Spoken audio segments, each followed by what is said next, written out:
சாய் பக்தர்களுக்கு என் அன்பு வணக்கங்கள். ஓம் சாய்ராம். என் அன்பு குழந்தையே, நான் என்று யாரை பற்றி பேசப் போகிறேன் என்று தெரியுமா?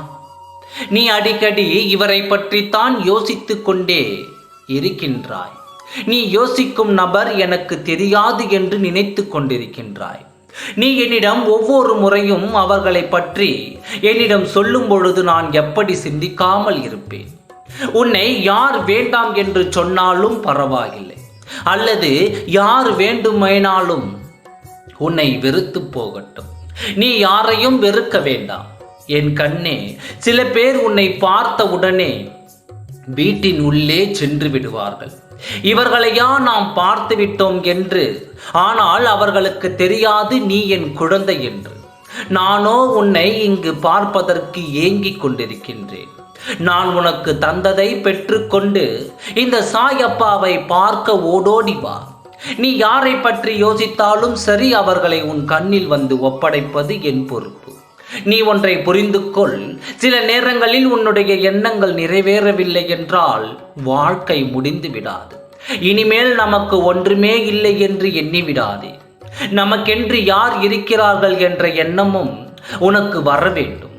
உன்னை விட இந்த உலகத்தில் நான் தான் உன்னை அதிகமாக புரிந்து வைத்திருக்கிறேன் என்பதை நீ ஒரு பொழுதும் மறக்க வேண்டாம். இந்த சாயப்பா இருக்கும் பொழுது நீ எதற்காகவும் கலங்கவும் வேண்டாம்.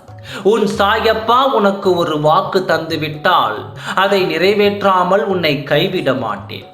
உன் எண்ணங்கள் நிறைவேறாவிட்டால் உன்னை இறைவன் ஏதோ ஒரு வகையில் காப்பாற்றி விட்டான் என்று மகிழ்ச்சி கொள். நீ என்னை பார்த்தவுடன் எவ்வளவு சந்தோஷம் கொள்கிறாய், அதுவே நீ என் மீது வைத்திருக்கும் அதிகப்படியான அன்புக்கு எடுத்துக்காட்டாகும்.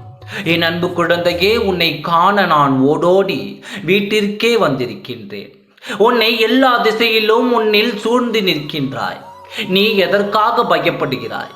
நீ என் பிடியில் தான் இருக்கின்றாய், பயப்படாதே. நானே உன் தந்தை. உன்னை எல்லா கவலைகளில் இருந்தும் விடுவிக்கப் போகிறேன். அதை விரைவில் நீ காணப்போகிறாய். உன் கர்ம பலன்கள் எல்லாம் முடியும் நேரம் வந்துவிட்டது.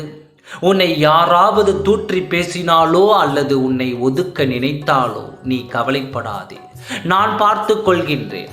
நீ உன் நிலையில் உறுதியாகவே இரு. உன்னை சற்றும் நிலை தடுமாறாமல் பாதுகாக்கின்றேன். உன் வாழ்வில் உள்ள இன்னல்களை நீக்கி ஒளியாய் நான் வரப்போகின்றேன். என் வருகைக்காக நீ காத்து கொண்டிரு. உனக்கு நல்லது நடக்கப் போகிறது. அதற்கு நான் பொறுப்பு. எல்லாம் ஒரு நாள் மாறும். என்னை நம்பி வந்த உன்னை எத்தனை ஜென்மங்கள் எடுத்தாலும் தாங்கி நிற்பேன். ஓம் சாய்ராம். நன்றி, வணக்கம்.